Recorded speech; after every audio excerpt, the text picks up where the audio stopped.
लो भी student start करते हैं topic credit creation and money creation. जेड़ा एक क्रेडिट क्रिएशन और मनी क्रिएशन है ये बाय कमर्शियल बैंक हुंदा है, means it is a function of commercial bank. तो स्टूडेंट सब तो पहला मीनिंग डिस्कस करांगे कि क्रेडिट क्रिएशन है क्या चीज। सो क्रेडिट क्रिएशन है power of commercial banks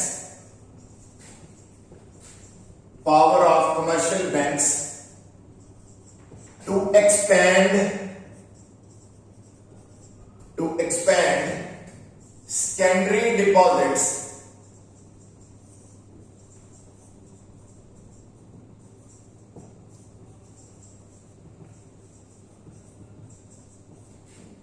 secondary deposits or derivative deposits through making loans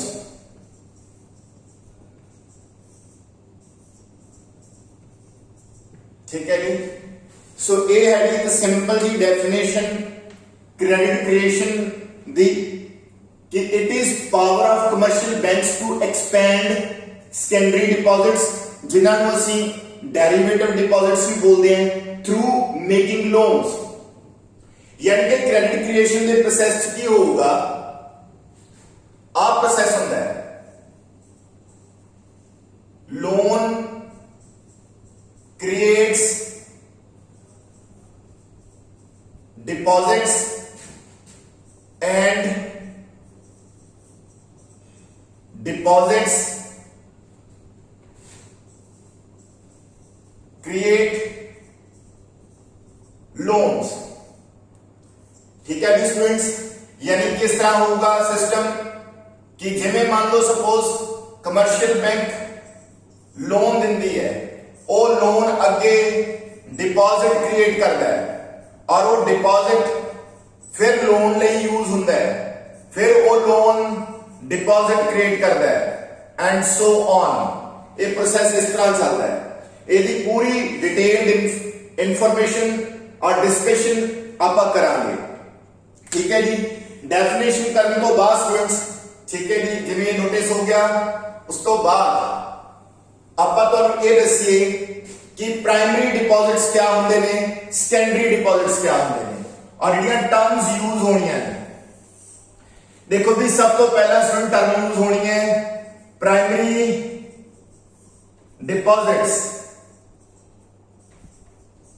और cash deposits. Excuse me sir,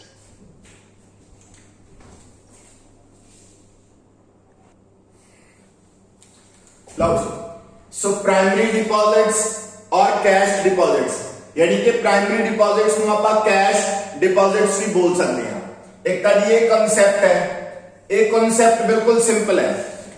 एक कांसेप्ट ਦਾ ਸਿੰਪਲ ਲੈਂਗੁਏਜ ਮਤਲਬ ਹੈ ਜਿਵੇਂ ਕਿ ਮੰਨ ਲਓ ਸਪੋਜ਼ ਮੈਂ ਇੱਕ ਕਸਟਮਰ ਹੈਗਾ, ਮੈਂ ਬੈਂਕ ਦੇ ਵਿੱਚ 10,000 ਕੈਸ਼ ਡਿਪੋਜ਼ਿਟ ਕਰਵਾਤਾ ਤਾਂ ਬੈਂਕ ਦੇ ਕੋਲ ਜਿਹੜਾ ਉਹ ਕੈਸ਼ ਡਿਪੋਜ਼ਿਟ ਹੋਇਆ ਉਹਨੂੰ ਹੀ ਅਸੀਂ ਪ੍ਰਾਇਮਰੀ ਡਿਪੋਜ਼ਿਟ ਬੋਲਦੇ ਹਾਂ।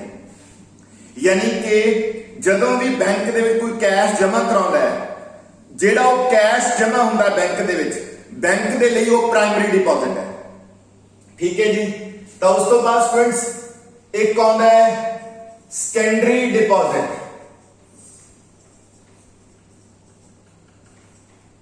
ठीक है जी, सेकेंडरी डिपॉजिट जिन्हों डेरिवेटिव डिपॉजिट भी कहते हैं। डेरिवेटिव डिपॉजिट तो स्टूडेंट जेड़ा सेकेंडरी डिपॉजिट है या डेरिवेटिव डिपॉजिट है, ये क्या चीज है? ये डिपॉजिट कमर्शियल बैंक खुद क्रिएट करता है। यानी कि ये डिपॉजिट किवें क्रिएट होता है? बैंक जो लोन दिंदी है तो लोन के थ्रू क्रिएट होता है। ठीक है जी, क्लियर ना? It is deposit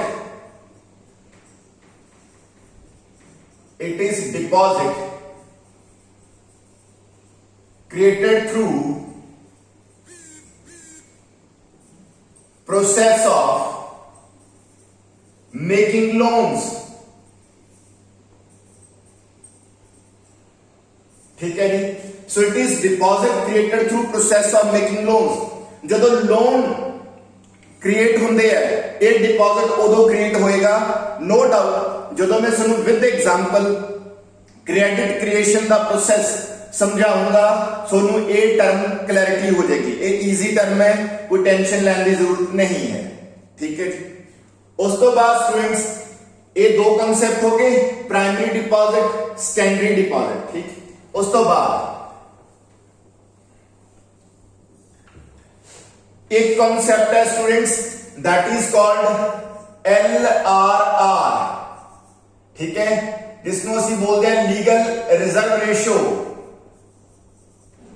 legal reserve ratio, ठीक है, LRR। और इनू सम टाइम आ भी बोलिया जाता है दैट इज RDR, ਇਹਨੂੰ RDR ਵੀ ਕਹਿੰਦੇ ਆ। stands for RDR stands for reserve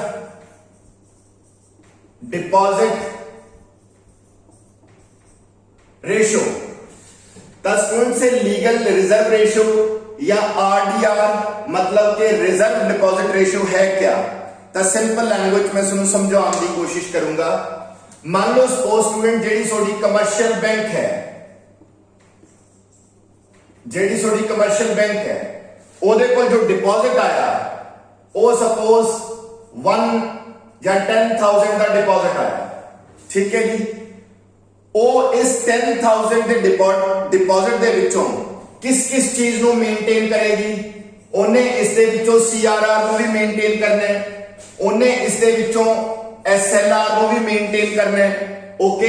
ते प्लस यानी कि CRR प्लस SLR और प्लस, ठीक है जी, cash required to meet the demands of customers.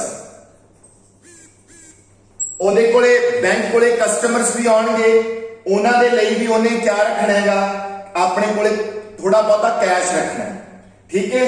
ਤਾਂ ਜਸਟ ਫॉर ਦੀ ਸੇਕ ਆਫ ਐਗਜ਼ਾਮਪਲ ਤਾਂ ਮੰਨ ਲਓ ਸਟੂਡੈਂਟ ਜਿਹੜੀ CRR ਹੈ ਉਹ ਹੈਗੀ ਆ 5%, SLR ਹੈਗੀ ਹੈ 20% और जब कैश रख रही है सपोज कर लो जो cash required to meet the demand of customers है वो मान लो 5% रखा जा रहा है डिपॉजिट का। इट मींस 5 ते 20 25 ते 5 30% हो गया। इट मींस थोड़ी LLR कितनी होगी 30% होगी, ठीक है। 30% का मतलब, ठीक है, जो लीगल रिजर्व्स है, legal reserve ratio is 30%। It means 3,000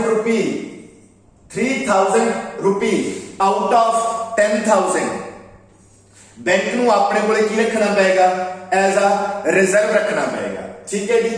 ਫਿਰ ਬੈਂਕ ਕੋਲੇ ਐਕਸੈਸ ਰਿਜ਼ਰਵ ਕਿੰਨੇ ਬਚੇ, ਐਕਸੈਸ ਰਿਜ਼ਰਵਸ।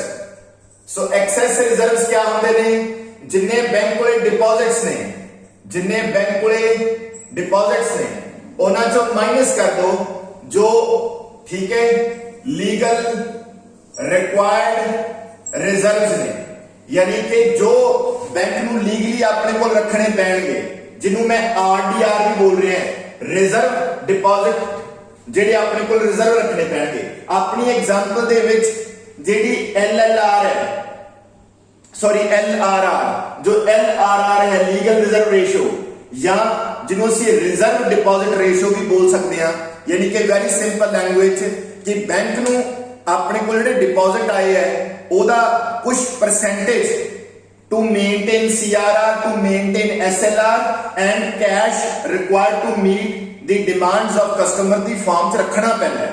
ਔਰ ਮੇਰੀ ਐਗਜ਼ਾਮਪਲ ਜੋ 30% ਸੀ ਔਰ 3,000 ਮੈਂ ਰੱਖ ਲਿਆ। ਤਾਂ ਹੁਣ ਸਟੂਡੈਂਟਸ ਡਿਪੋਜ਼ਿਟ ਆਪਣੇ ਕੋਲ 10,000 ਦੇ ਸੀਗੇ ਔਰ ਲੀਗਲ ਰਿਜ਼ਰਵ ਜਿਹੜੇ ਆਪਾਂ ਰੱਖਣੇ ਹੈ that is 3,000। ਤਾਂ ਫਿਰ ਐਕਸੈਸ ਰਿਜ਼ਰਵ ਕਿੰਨੇ ਆ ਗਏ 7,000। ਤਾਂ ਬੈਂਕ ਜਿਹੜੇ ਲੋਨ ਦਿੰਦਾ ਹੈ ਉਹ ਐਕਸੈਸ ਰਿਜ਼ਰਵ ਚੋਂ ਦਿੰਦਾ ਹੈ, ਜਿਹੜੀ ਕਿ ਜੋ ਲੋਨ ਜਾਣਗੇ ਉਹ ਐਕਸੈਸ ਰਿਜ਼ਰਵ ਚੋਂ ਜਾਣਗੇ। जिन्ने ज्यादा ਤੁਹਾਡੇ ਕੋਲ ਐਕਸੈਸ ਰਿਜ਼ਰਵਸ ਹੋਣਗੇ ਲੋਨ ਉਨਾ ਹੀ ਜ਼ਿਆਦਾ ਕ੍ਰੀਏਟ ਹੋਏਗਾ। ਸਮਝਾਈ ਬਾਤ? ਤੇ ਐਕਸੈਸ ਰਿਜ਼ਰਵ ਦਾ ਡਾਇਰੈਕਟ ਰਿਲੇਸ਼ਨਸ਼ਿਪ ਕਿਸ ਦੇ ਨਾਲ ਬਣਦਾ ਹੈ? ਕਿਹਦੇ ਨਾਲ ਬਣੇਗਾ? ਡਿਪੋਜ਼ਿਟ।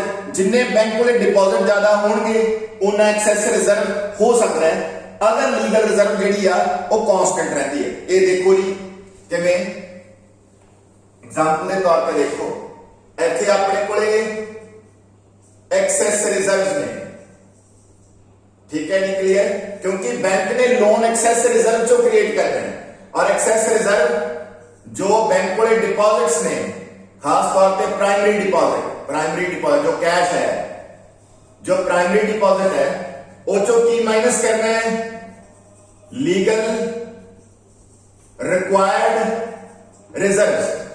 ठीक है, और मान लो स्टूडेंट्स की थोड़े को पहला प्राइमरी डिपॉजिट कितना सी 1 लाख सी, ऑलरेडी LRR है वो सपोज 30% है, लेट सपोज कि ये कांस्टेंट रहेगी तो थोड़े को 30,000 रुपया रखना पिया और एक्सेस रिजर्व थोड़े आगे 70,000, यानी कि तुसी कितना लोन दे सकते हो 70,000। तो सपोज स्टूडेंट मैंने LRR है इनू 30% ही रखना है, LRR ਨੂੰ 30% ਤੇ ਹੀ ਰੱਖਣਾ ਹੈ। ठीक है जी, क्लियर ना? तो हम ਤੁਹਾਡੇ ਕੋਲ प्राइमरी डिपॉजिट है वो सपोज इंक्रीज होके 2 लाख पे पहुंच गए तो आपा रखिया 30% ऑफ द 60 और देखो एक्सेस रिजर्व ਸਾਡੇ ਕੋਲ ਕਿੰਨੇ आए 1,40,000। यानी कि वेरी सिंपल लैंग्वेज स्टूडेंट मैं इथे ये समझाने की कोशिश कर रहे हैं कि given the value of LRR, मान लो LRR फिक्स है, अगर प्राइमरी डिपॉजिट इंक्रीज होंगे तो बैंक को एक्सेस रिजर्व इंक्रीज होंगे एंड बैंक की जी लैंडिंग कैपेसिटी है, लोन क्रिएट करने की कैपेसिटी जी है वो इंक्रीज होगी, मनी क्रिएशन ज्यादा होगी। ठीक है जी, यानी कि स्टूडेंट्स रिजल्ट की निकलिया, फाइनल रिजल्ट निकलिया, रिजल्ट इज गिवन LRR अगर गिवन है तो जेडे छोटे एक्सेस रिजर्व्स ने, एक्सेस रिजर्व्स ओना दा जेडे छोटे प्राइमरी डिपॉजिट्स ने, प्राइमरी डिपॉजिट्स डायरेक्ट रिलेशनशिप आ गया कि जितना ज्यादा प्राइमरी डिपॉजिट वध होएगा, अगर LRR की रेट फिक्स है, गिवन है, एक्सेस रिजर्व ज्यादा होंगे, इट मींस लोन ज्यादा क्रिएट होंगे, और जे प्राइमरी डिपॉजिट घट ने तो बैंक तोड़े एक्सेस रिजर्व घटेंगे, अल्टीमेटली ओदी जो लोन देने की कैपेसिटी है वो घट जाएगी। ठीक है, तो हुण स्टूडेंट थोड़ा ये रिलेशनशिप समझ आ गया। हुण मैं तुहानू अगला रिलेशनशिप समझाऊंगा गिवन दी प्राइमरी डिपॉजिट। हुण मेरे को प्राइमरी डिपॉजिट गिवन ने, ठीक है स्टूडेंट्स, और मेरे प्राइमरी डिपॉजिट सपोज 1 लाख ने एक गिवन है। ठीक है जी, तब मैं हुण सुनू एक्सेस रिजर्व कैलकुलेट करके दिखाऊंगा, primary deposit minus legal required reserves. तो लो स्टूडेंट्स, पहला मेरे को प्राइमरी डिपॉजिट 1 लाख है एंड सपोज कि जो LRR है पहला 10% है, first we suppose LRR is 10%, तब वी हैव टू कीप 10,000, अगर 10% है, एक्सेस रिजर्व इज 90,000। हुण सपोज करो कि प्राइमरी डिपॉजिट नहीं चेंज हो रहे, जेडी लीगल रिक्वायर्ड रिजर्व वो चेंज हो रही है। सपोज हम असं 20% करता तो हम सुनो 20,000 रखना पड़ेगा एंड ਤੁਹਾਡੇ ਕੋਲ एक्सेस रिजर्व वो घट गए 80,000 रह गए।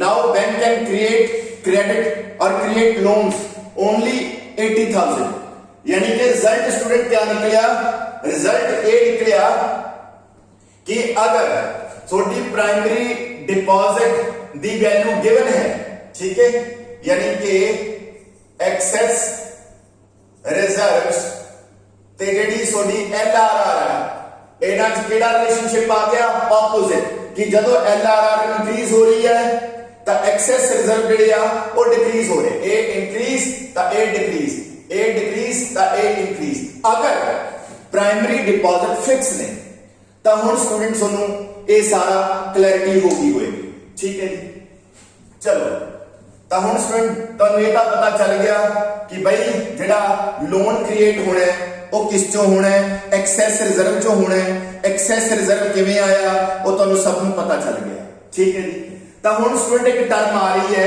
ਠੀਕ ਹੈ, ਉਹਨੂੰ ਮੈਂ ਇੱਥੇ ਐਕਸਪਲੇਨ ਕਰਨ ਦੀ ਕੋਸ਼ਿਸ਼ ਕਰੂੰਗਾ। ਐਂਡ ਉਹ ਟਰਮ ਹੈ, ਉਹ ਟਰਮ ਬਹੁਤ ਇੰਪੋਰਟੈਂਟ ਹੈ ਜੀ, that is है students credit multiplier. Credit multiplier, okay. ਤਾਂ ਸਟੂਡੈਂਟ ਜਿਹੜੀ ਇਹ ਟਰਮ ਹੈ ਕ੍ਰੈਡਿਟ ਮਲਟੀਪਲਾਇਰ, ਠੀਕ ਹੈ, ਜਿਹਨੂੰ ਅਸੀਂ ਸ਼ਾਰਟ ਦੇ ਵਿੱਚ, ਠੀਕ ਹੈ, ਮੈਂ CMP ਲਿਖ ਦੂੰਗਾ। ਇਹਦਾ ਫਾਰਮੂਲਾ ਹੁੰਦਾ 1/LRR, ਔਰ ਜੇ ਤੁਸੀਂ LRR ਨਹੀਂ ਲਿਖ ਸਕਦੇ ਤਾਂ 1/RDR। ਠੀਕ ਹੈ ਜੀ, 1/RDR means reserve deposit ratio या लीगल रिजर्व रेशियो 1/। ठीक है जी, ਜਿਹੜਾ ਇਹ ਕ੍ਰੈਡਿਟ ਮਲਟੀਪਲਾਇਰ ਹੈ ਇਹ ਫॉर ਦਾ ਟਾਈਮਿੰਗ ਤੁਸੀਂ ਇੱਕ ਵਾਰ ਆਪਣੇ ਦਿਮਾਗ 'ਚ ਫਿੱਟ ਕਰ ਲਓ। ਯੂਜ਼ ਤੁਹਾਨੂੰ ਮੈਂ ਬਾਅਦ ਦੱਸਾਂ ਕਿ ਕੀ ਯੂਜ਼ ਹੈ। ਤਾਂ ਸਟੂਡੈਂਟ ਦੇਖੋ, ਸਪੋਜ਼ ਕਰੋ ਕਿ ਤੁਹਾਡੀ LRR ਦੀ ਵੈਲਿਊ ਜਿਹੜੀ ਆ ਉਹਨੂੰ ਮੈਂ ਸਪੋਜ਼ ਕਰੂੰਗਾ ਤੇ ਕ੍ਰੈਡਿਟ ਮਲਟੀਪਲਾਇਰ ਦੀ ਵੈਲਿਊ ਨਿਕਾਲੂੰਗਾ। ਠੀਕ ਹੈ, ਫਾਰਮੂਲਾ ਤੁਹਾਨੂੰ ਕਲੀਅਰ ਹੋ ਗਿਆ। लो जी, फॉर्मूला जो है क्रेडिट मल्टीप्लायर का दैट इज 1/LRR। ठीक है जी, क्लियर। तो स्टूडेंट देखो, ऐसे मैं क्रेडिट मल्टीप्लायर लिख लिया, ठीक, और ऐसे मैं LRR लिख लिया। सपोज करो पहला मेरा LRR 10% है, तो स्टूडेंट्स 10% का मतलब 1/10 भी होता है। अंडरस्टूड? 1/10, क्योंकि ये परसेंट है ना, 10% मींस 1/10। तो ਤੁਹਾਡਾ ਕ੍ਰੈਡਿਟ ਮਲਟੀਪਲਾਇਰ 1/LRR मींस ਤੁਸੀਂ ਆ ਚੀਜ਼ ਲੈ ਲਓ 1/10। ਅਲਟੀਮੇਟਲੀ ਕਿੰਨਾ ਬਣ ਗਿਆ? 10 ਬਣ ਗਿਆ। ਹੁਣ ਤੁਸੀਂ LRR ਦੀ ਵੈਲਿਊ ਜਿਹੜੀ ਆ ਉਹ 20% ਲੈ ਲਓ मींस 1/20। ठीक है जी, क्लियर ना? ਜਦੋਂ 1/20 ਲਾਉਂਗੇ ਸਟੂਡੈਂਟਸ, ਠੀਕ ਹੈ, ਤਾਂ ਕੀ ਹੋਏਗਾ? ਦੇਖੋ, ਇਹ 20% ਹੈ, ਸੌਰੀ ਇਟਸ ਨਾਟ 1/20, ਇਟਸ 1/5। ਠੀਕ ਹੈ ਜੀ, ਬਿਕੋਜ਼ 20% means 20/100, ਇਟਸ 1/5। ਤਾਂ 1/1/5 ਯਾਨੀ ਕਿ this is 1, this is your LRR। Result ਕਿੰਨਾ ਆਇਆ? 5। ਤਾਂ ਇੱਥੋਂ ਤੁਹਾਨੂੰ ਅੰਡਰਸਟੈਂਡ ਹੋ ਗਿਆ ਹੋਵੇਗਾ ਕਿ ਜਿਵੇਂ LRR ਇੰਕਰੀਜ਼ ਕਰ ਰਹੀ ਹੈ, ਕ੍ਰੈਡਿਟ ਮਲਟੀਪਲਾਇਰ ਕੀ ਕਰ ਰਿਹਾ ਹੈ? ਡਿਕਰੀਜ਼ ਕਰ ਰਿਹਾ ਹੈ। ਜਦੋਂ LRR 10% ਸੀ, ਕ੍ਰੈਡਿਟ ਮਲਟੀਪਲਾਇਰ 10 ਸੀ, ਔਰ ਜਦੋਂ ਤੁਸੀਂ LRR ਇੰਕਰੀਜ਼ ਕਰਤੀ, ਇਟ ਮੀਨਸ ਬੈਂਕ ਨੂੰ ਜ਼ਿਆਦਾ ਪੈਸਾ ਆਪਣੇ ਕੋਲ ਐਜ਼ ਅ ਲੀਗਲ ਰਿਜ਼ਰਵ ਰੱਖਣਾ ਪੈ ਰਿਹਾ ਹੈ। ਤਾਂ ਬੈਂਕ ਦੀ ਕ੍ਰੈਡਿਟ ਮਲਟੀਪਲਾਇਰ ਮਤਲਬ ਕ੍ਰੈਡਿਟ ਦੇਣ ਦੀ ਸ਼ਮਤਾ ਹੈ ਉਹ ਡਿਕਰੀਜ਼ ਹੋ ਗਈ, ਉਹ ਸਿਰਫ 5 ਟਾਈਮ ਰਹਿ ਗਈ। ਜਦੋਂ LRR ਘੱਟ ਸੀ ਤਾਂ ਉਹ 10 ਟਾਈਮ ਸੀ, ਉਹ 10 ਟਾਈਮਸ ਲੋਨ ਦੇ ਸਕਦੀ ਸੀ। ਹੁਣ ਉਹ ਕਿੰਨਾ ਰਹਿ ਗਿਆ? 5 ਟਾਈਮ ਰਹਿ ਗਿਆ। ਠੀਕ ਹੈ ਜੀ, ਤਾਂ ਇਹ ਸਟੂਡੈਂਟ ਤੁਹਾਡਾ ਕ੍ਰੈਡਿਟ ਮਲਟੀਪਲਾਇਰ ਤੇ LRR ਦਾ ਰਿਲੇਸ਼ਨਸ਼ਿਪ ਸੀ। ਫਾਰਮੂਲਾ ਤੁਹਾਡੇ ਸਾਹਮਣੇ ਹੈ ਕ੍ਰੈਡਿਟ ਮਲਟੀਪਲਾਇਰ ਦਾ, that is 1/LRR। ਠੀਕ, ਇੰਨੀ ਡਿਸਕਸ਼ਨ ਤੋਂ ਬਾਅਦ ਸਟੂਡੈਂਟਸ, ਠੀਕ ਹੈ, ਹੁਣ ਸਾਰੇ ਕਨਸੈਪਟ ਤੁਹਾਨੂੰ ਪਤਾ ਚੱਲ ਗਏ ਜਿਹੜੇ ਕਿ ਅਸੀਂ ਪ੍ਰੋਸੈਸ 'ਚ ਯੂਜ਼ ਕਰਨੇ ਹੈ। ਓਕੇ,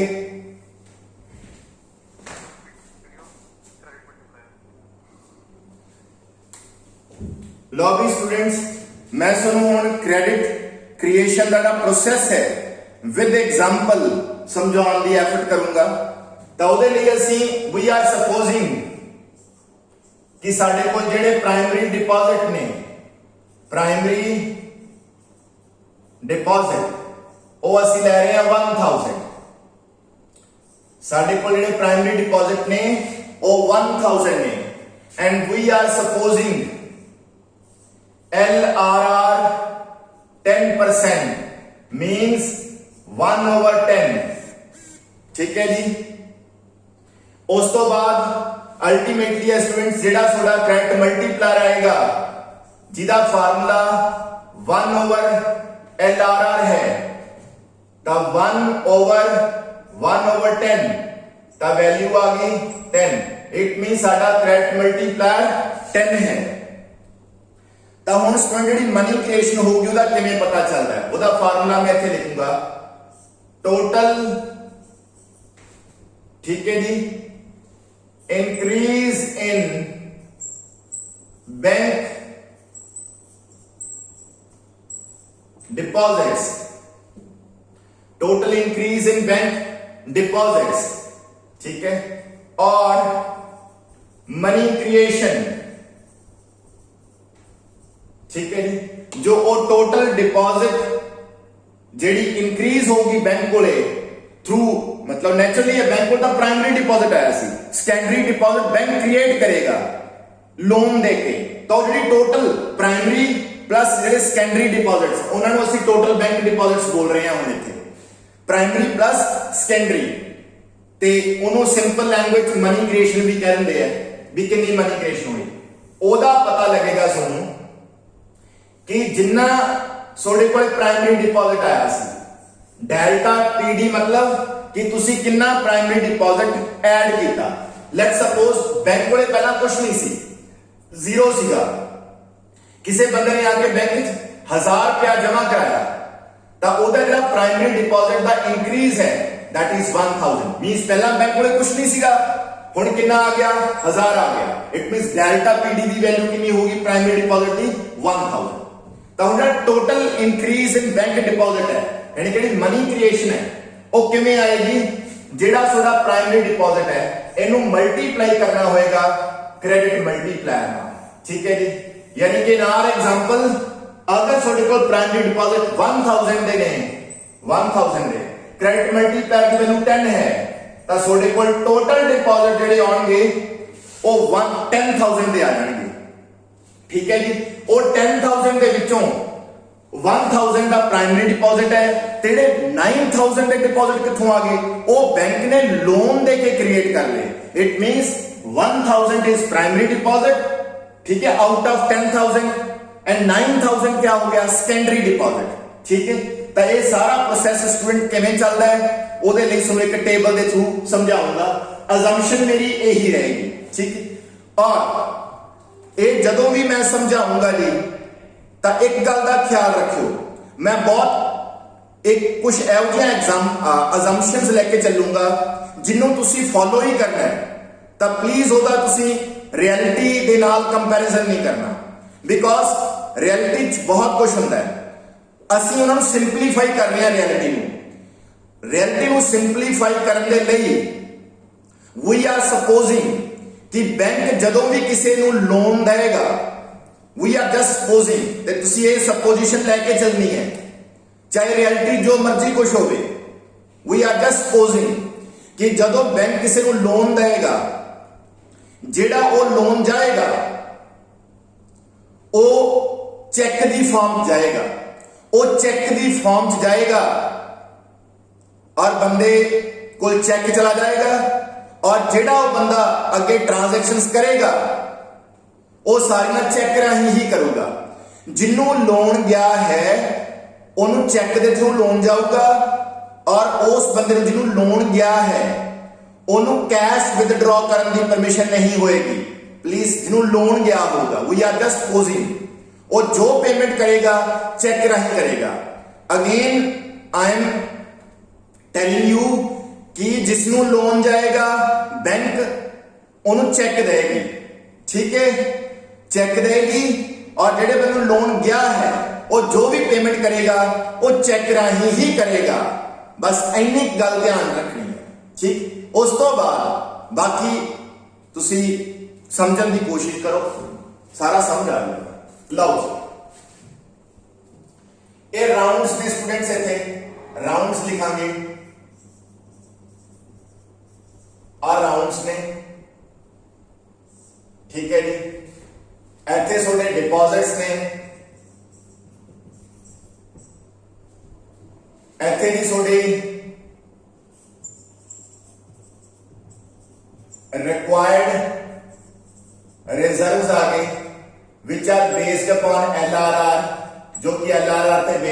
ਹੋਣਗੇ ਜੋ ਆਪਾਂ 10% ਸਪੋਜ਼ ਕੀਤੀ ਹੈ। ਔਰ ਇੱਥੇ ਆਉਣਗੇ ਸਟੂਡੈਂਟਸ ਐਕਸੈਸ ਰਿਜ਼ਰਵਸ, ਯਾਨੀ ਕਿ ਜਿਹੜੇ ਲੋਨ ਜਾਣਗੇ ਔਰ ਉਹ ਲੋਨ ਇੱਥੋਂ ਜਾਣਗੇ। ਠੀਕ ਹੈ ਜੀ, ਕਲੀਅਰ।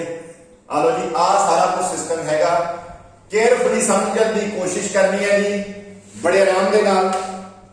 ਲਓ ਜੀ, ਦੇਖੋ ਵੀ ਸਭ ਤੋਂ ਪਹਿਲਾਂ ਫਸਟ ਰਾਉਂਡ 1 ਦੇ ਵਿੱਚ ਕੀ ਹੋਇਆ?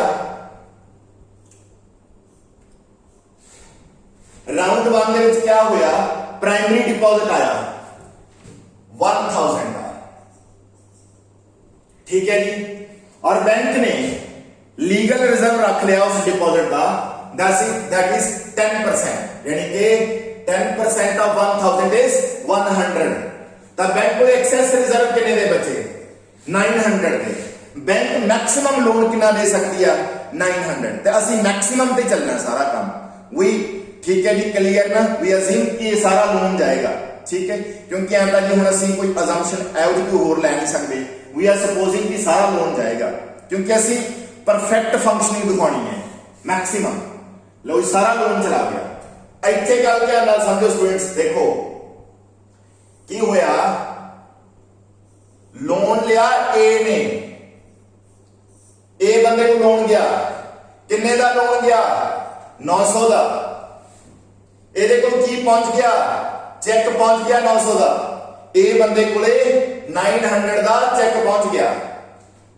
ਲੋਨ ਲਿਆ ਸੀਗਾ ਇਹ ਨੇ 900 ਦਾ, ਇਹਨੂੰ ਬੈਂਕ ਨੇ ਚੈੱਕ ਦਿੱਤਾ। ਹੁਣ ਇਸ ਇਹ ਬੰਦੇ ਨੇ ਕਿਸੇ B ਦੀ ਪੇਮੈਂਟ ਕਰਨੀ ਸੀ, B ਦੀ ਪੇਮੈਂਟ ਕਰਨੀ ਸੀ 900 ਦੀ। ਠੀਕ ਹੈ, just we are simplifying our assumption। ठीक है जी, clear? that's why I'm telling कि A ने B ਨੂੰ ਪੈਸੇ ਦੇਣੇ ਸੀਗੇ, ਚਾਹੇ ਉਹ ਤੋਂ ਕੁਝ ਵੀ ਲਿਆ। ਹੁਣ A ਨੇ ਚੈੱਕ B ਨੂੰ ਦੇਤਾ, 900 ਦਾ ਚੈੱਕ ਦੇਤਾ। ਪਲੀਜ਼ ਲੋਨ ਵਾਲੇ ਦਾ ਕੰਮ ਖਤਮ ਹੋ ਗਿਆ। ਮੈਂ ਸੋ ਇਹੀ ਕਿਹਾ ਸੀ ਲੋਨ ਮਿਲੂਗਾ ਵੀ ਚੈੱਕ ਫਾਰਮ 'ਚ, ਤੇ ਜਿਹਨੂੰ ਲੋਨ ਮਿਲਿਆ ਉਹ ਕੋਈ ਵੀ ਪੇਮੈਂਟ ਕਰੂਗਾ ਲੋਨ ਚੈੱਕ ਰਾਹੀਂ ਕਰੂਗਾ। ਉਹਨੇ ਕਰਤੀ ਚੈੱਕ ਰਾਹੀਂ, B ਕੋਲੇ ਪੇਮੈਂਟ ਆ ਗਈ। ਠੀਕ ਹੈ ਜੀ, B ਹੁਣ नो डाउट एक चेक वी आर सपोजिंग कि एक सिंगल बैंक ही है, जस्ट सिंगल बैंक है। वो आया 900 का चेक लेके, उन्हें बैंक जमा कराता, आ गया जी जमा कराने लिए। राउंड नंबर 2 आ गया, बैंक जमा कराता, देखो 900 रुपए कराता जमा। हुण बैंक देखो जेड़ा ए वाला डिपॉजिट आया सी, ए प्राइमरी डिपॉजिट सी। जेड़ा 900 का डिपॉजिट आया ए बैंक ने लोन दिता ते लोन तो क्रिएट होया। दैट्स वाई ये किहड़ा डिपॉजिट है? ये सेकेंडरी डिपॉजिट है।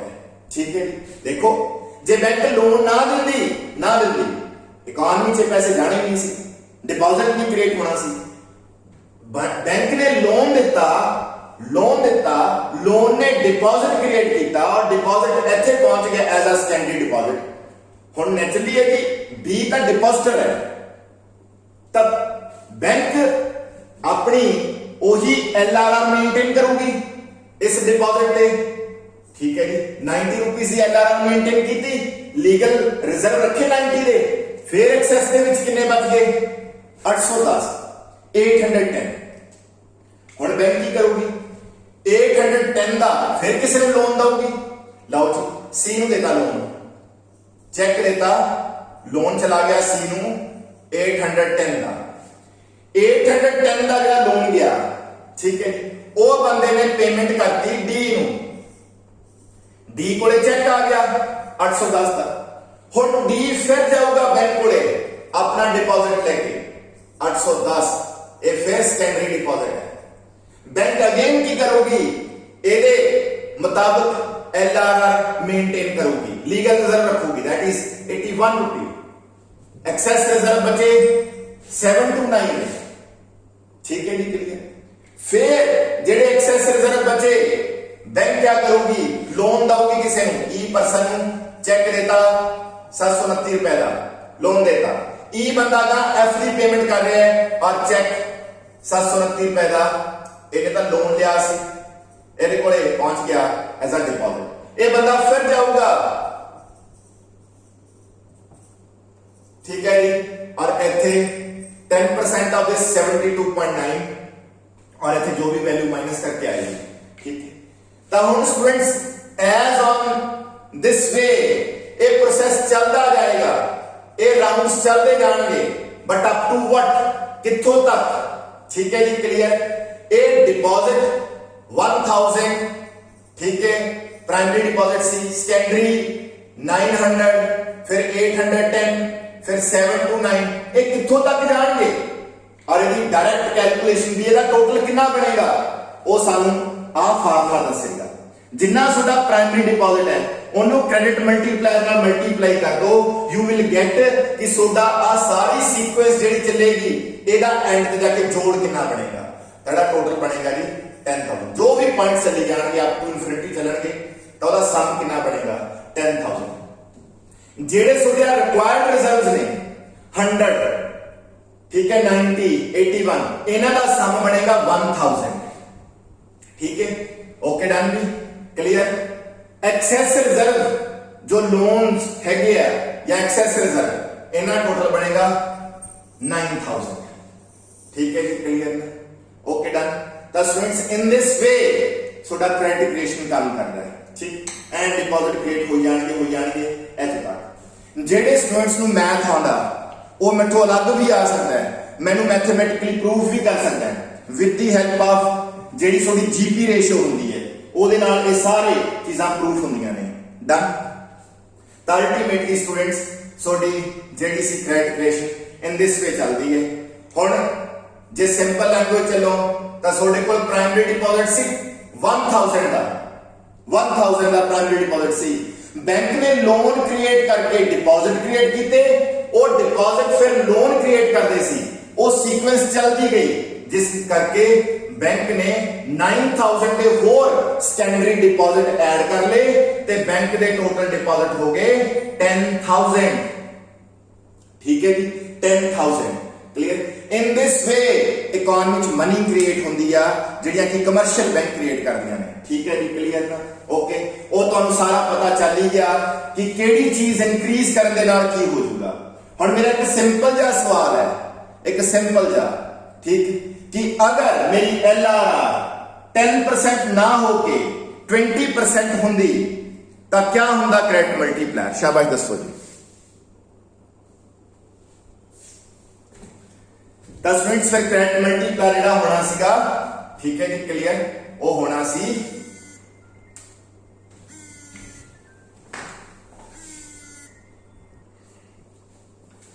ਲਓ ਵੀ ਸਟੂਡੈਂਟਸ, ਹੁਣ ਤੁਹਾਡੇ ਕੋਲੇ ਜੋ ਸਾਰੀ ਸਿਚੁਏਸ਼ਨ ਆਈ, ਠੀਕ ਹੈ, ਜੋ ਸਮਝਿਆ ਤੁਸੀਂ, ਤਾਂ ਇਹਦੇ ਵਿੱਚ ਕ੍ਰੈਡਿਟ ਮਲਟੀਪਲਾਇਰ ਜੋ ਹੈ ਉਹ ਬਿਲਕੁਲ ਕੰਪਲੀਟ ਹੈ। ਤੁਹਾਨੂੰ ਇਹ ਪਤਾ ਚੱਲ ਗਿਆ कि टोटल डिपॉजिट दी इंक्रीज जे डायरेक्ट होवे किवें कैलकुलेट करनी होंदी है। तो स्टूडेंट्स पेपर च क्वेश्चन आते हैं और तुहानू कह देंगे कि जेड़ा इनिशियल डिपॉजिट है जिन्हों असीं प्राइमरी डिपॉजिट बोलते हैं, लेट ओ हैगा 5000 का, ठीक है, और तुहानू कहेंगे जेड़ी LRR है, ठीक है, वो हैगी है 20%। तो हमने सुनो पेपर सीधा पूछना है, दो क्वेश्चन पूछेगा कि what is the value of credit multiplier, और सेकंड चीज पूछेगा कि हाँ जी टोटल क्रेडिट कितना क्रिएट होगा, डिपॉजिट कितनी क्रिएशन होएगी, ठीक है, वो दसना है। तो सब तो पहला क्रेडिट मल्टीप्लायर की गल कर लिए, तो 20% means 20/100, it means 1/5। Credit multiplier का फार्मूला 1/LRR, ठीक, तो 1 एज इट इज, LRR की वैल्यू 1/5, तो क्रेडिट मल्टीप्लायर आ गया 5, ठीक है जी, क्रेडिट मल्टीप्लायर आ गया 5। जेड़ा क्रेडिट मल्टीप्लायर 5 आ गया, ठीक है जी। हुण तुसी इस फार्मूला च जेड़ी टोटल डिपॉजिट इंक्रीज है, जो टोटल डिपॉजिट दी इंक्रीज है, उस किवें पता चलेगी, जो ਤੁਹਾਡੇ प्राइमरी डिपॉजिट है, ठीक है, into credit multiplier, it means primary deposit 5000 into credit multiplier that is 5, that means 25,000 the money creation हो जाएगी, ठीक, यानी कि टोटल डिपॉजिट की जेडी इंक्रीज आ और 25,000 है, ठीक है जी, कितनी है जी 25,000। इन दिस वे स्टूडेंट्स ਜਿਹੜੀਆਂ ਕਮਰਸ਼ੀਅਲ ਬੈਂਕਸ ਨੇ ਜੋ ਆਪਾਂ ਪੜ੍ਹ ਰਹੇ ਸੀ ਪਿਛਲੇ ਕੁਝ ਦਿਨਾਂ ਤੋਂ ਕਿ ਕਿਵੇਂ ਸਾਰਾ ਕੁਝ ਇਹ ਮਨੀ ਸਪਲਾਈ ਵੱਧ ਜਾਂਦੀ ਹੈ, ਤਾਂ ਇਹ ਸਾਰਾ ਸਿਸਟਮ ਤੁਹਾਨੂੰ ਸਮਝ ਆਇਆ ਹੋਊਗਾ। ਔਰ ਨਾਲ ਇਹ ਵੀ ਸੋਚੋ ਕਿ ਕਿਵੇਂ ਜਿਹੜੀ ਹੁਣ LRR ਹੈ ਇਹ ਚ CRR ਵੀ ਸ਼ਾਮਲ ਹੈ ਨਾ। ਜੇ CRR ਇਨਕਰੀਜ਼ ਹੋਊਗੀ ਅਲਟੀਮੇਟਲੀ ਹੈ ਫਿਰ ਬੈਂਕਸ ਨੂੰ ਆਪਣੇ ਕੋਲ ਜ਼ਿਆਦਾ ਰਿਜ਼ਰਵ ਰੱਖਣੇ ਪੈਣਗੇ। ਜਿਹੜੀ LRR ਹੈ ਲੀਗਲ ਰਿਜ਼ਰਵ ਰੇਸ਼ੋ ਉਹ ਵੀ ਇਨਕਰੀਜ਼ ਹੋਊਗੀ ਤਾਂ ਅਲਟੀਮੇਟਲੀ ਹੈ ਉਹਦੇ ਇਨਕਰੀਜ਼ ਹੋਣ ਨਾਲ ਜਿਹੜੀ ਡਿਪੋਜ਼ਿਟ ਮਨੀ ਕ੍ਰੀਏਸ਼ਨ ਆ ਉਹ ਘਟ ਜਾਂਦੀ ਹੈ। ਤਾਂ ਆਪਾਂ ਇਹੀ ਪੜਿਆ ਸੀਗਾ ਕਿ CRR ਦੇ ਇਨਕਰੀਜ਼ ਹੋਣ ਨਾਲ ਮਨੀ ਕ੍ਰੀਏਸ਼ਨ ਜਿਹੜੀ ਆ ਉਹ ਮਨੀ ਸਪਲਾਈ ਘਟੂਗੀ। ਤਾਂ ਆਹੀ ਚੀਜ਼ ਸਟੂਡੈਂਟਸ ਨੂੰ ਇਹ ਪ੍ਰੋਸੈਸ ਜਿਹੜਾ ਹੈ ਸਮਝਾ ਰਿਹਾ ਹੈ। ਨੋ ਡਾਊਟ ਇਸ ਪ੍ਰੋਸੈਸ ਨੂੰ ਸਿੰਪਲੀਫਾਈਡ ਵੇ ਦੇ ਨਾਲ ਸਮਝਣ ਦੇ ਲਈ ਅਸੀਂ ਕੁਝ ਅਜ਼ੰਪਸ਼ਨਸ ਅਜ਼ਿਊਮ ਕੀਤੀਆਂ ਨੇ ਔਰ ਉਹ ਤੁਹਾਨੂੰ ਸਭ ਨੂੰ ਪਤਾ ਹੋਣਗੀਆਂ। ਠੀਕ ਹੈ ਜੀ, ਕਲੀਅਰ। ਤੇ ਸਭ ਤੋਂ ਵੱਡੀ ਅਜ਼ੰਪਸ਼ਨ ਅਸੀਂ ਇਹ ਸਪੋਜ਼ ਕਰਕੇ ਚੱਲ ਰਹੇ ਹਾਂ ਇਸ ਪ੍ਰੋਸੈਸ ਦੇ ਵਿੱਚ ਕਿ ਬੈਂਕ ਕੋਲੇ ਜੋ ਵੀ ਐਕਸੈਸ ਰਿਜ਼ਰਵ ਬਚਦੇ ਆ ਬੈਂਕ ਉਹਨਾਂ ਨੂੰ ਲੋਨ ਦੇ ਪਾ ਰਹੀ ਹੈ। ਉਹ ਸਾਰਾ ਅਸੀਂ ਮੰਨ ਲਿਆ ਕਿ ਉਹ ਲੋਨ ਹੋ ਰਿਹਾ ਹੈ। ਠੀਕ ਹੈ ਜੀ, ਕਿਉਂਕਿ ਅਸੀਂ ਇੱਕ ਐਗਜ਼ਾਮਪਲ ਲੈ ਰਹੇ ਹਾਂ। ओके चलो स्टूडेंट से क्लैरिटी होगी। ठीक, प्लीज एक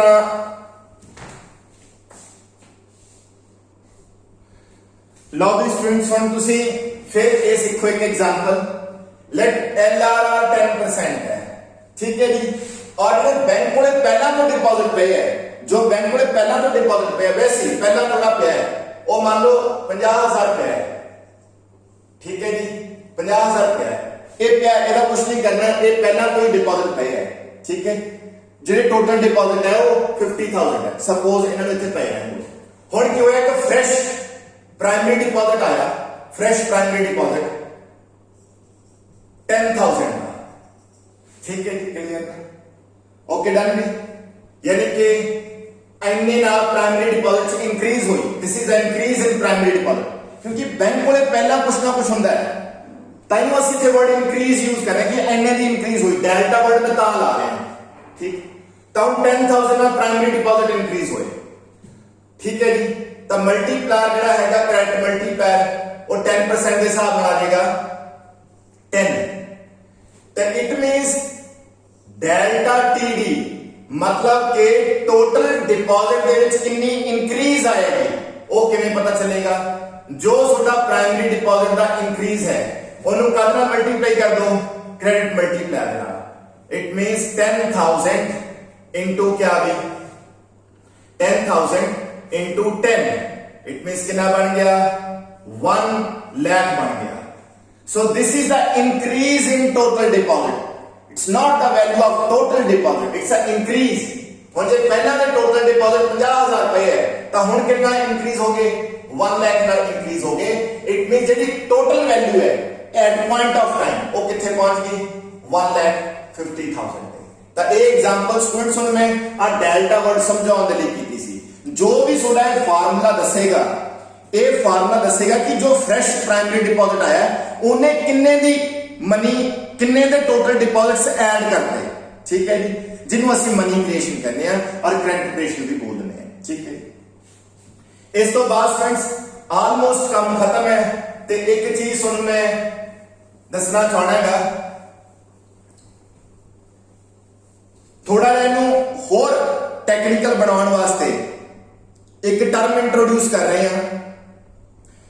ਜਿਹੜੇ ਸਟੂਡੈਂਟਸ ਕਹਿੰਦੇ ਆ ਕਿ ਲੋਕ ਆਪਣੇ ਕੋਲ ਕੈਸ਼ ਵੀ ਤਾਂ ਰੱਖ ਸਕਦੇ ਆ, ਕੋਈ ਗੱਲ ਨਹੀਂ, ਜੇ ਕੈਸ਼ ਰੱਖ ਸਕਦੇ ਆ ਤਾਂ ਹੁਣ ਇੱਕ ਨਵੀਂ ਟਰਮ ਇੰਟਰੋਡਿਊਸ ਕਰਨ ਲੱਗਿਆ ਸੀ। ਇਹਦੇ ਬਾਰੇ ਸਿਰਫ ਪਤਾ ਹੋਣਾ ਚਾਹੀਦਾ ਹੈ, ਪੇਪਰ ਦੇ ਪੁਆਇੰਟ ਆਫ View ਤੋਂ ਇੰਨੀ ਇੰਪੋਰਟੈਂਟ ਸ਼ਾਇਦ ਨਾ ਹੋਏ। CBSE ਦੀ NCERT ਬੁੱਕ ਦੇ ਵਿੱਚ ਇਹਦਾ ਜ਼ਿਕਰ ਹੈਗਾ, ਇਸ ਕਰਕੇ ਕਰਵਾ ਰਹੇ ਹਾਂ। CDR that is cash deposit ratio। ਲਓ ਜੀ ਸਟੂਡੈਂਟ CDR ਕੀ ਹੁੰਦੀ ਹੈ? ਪਹਿਲਾਂ ਮੈਂ ਤੁਹਾਨੂੰ ਦੋ ਕੇਸ ਦੱਸੂਗਾ, ਦੋਨੋਂ ਕੇਸ ਦੇ ਵਿੱਚ ਕੰਜ਼ਿਊਮਰ ਕੋਲੇ ਤਾਂ ਪਲੀਜ਼ ਇਹ ਕੰਜ਼ਿਊਮਰ ਹੈ, ਸੌਰੀ ਜਿਹੜਾ ਕਸਟਮਰ ਹੈ 1 लाख रुपया दोनों केसेस, दोनों केस 1 और केस 1 लाख रुपया है। आ कैश है, आ डिपॉजिट है। ਇੱਥੇ ਵੀ ਆ ਕੈਸ਼ ਹੈ, ਆ डिपॉजिट है, ठीक है जी। ਤੇ CDR ਕਿਵੇਂ ਨਿਕਲਦੀ ਹੈ? Cash with public over deposits in bank, ठीक है जी। लो जी स्टूडेंट्स, इस केस ਦੇ ਵਿੱਚ ਬੰਦੇ ਨੇ ਆਪਣੇ ਕੋਲ 8000 ਕੈਸ਼ ਰੱਖਿਆ ਹੋਇਆ ਹੈ, सॉरी 80000 ਦਾ ਕੈਸ਼ ਰੱਖਿਆ ਹੋਇਆ ਹੈ। बैंक ਚ ਕਿੰਨੇ ਜਮਾ ਕਰਾਏ ਨੇ? ओनली 20000 जमा करवाया।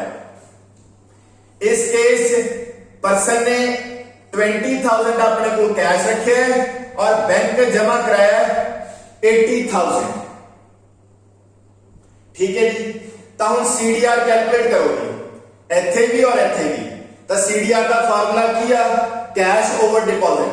ਤਾਂ कैश ਕਿੰਨਾ ਹੈ ਜੀ? ਇੱਥੇ 8 lakh over 2 lakh, it means 4। इथे CDR की वैल्यू आ गई 4।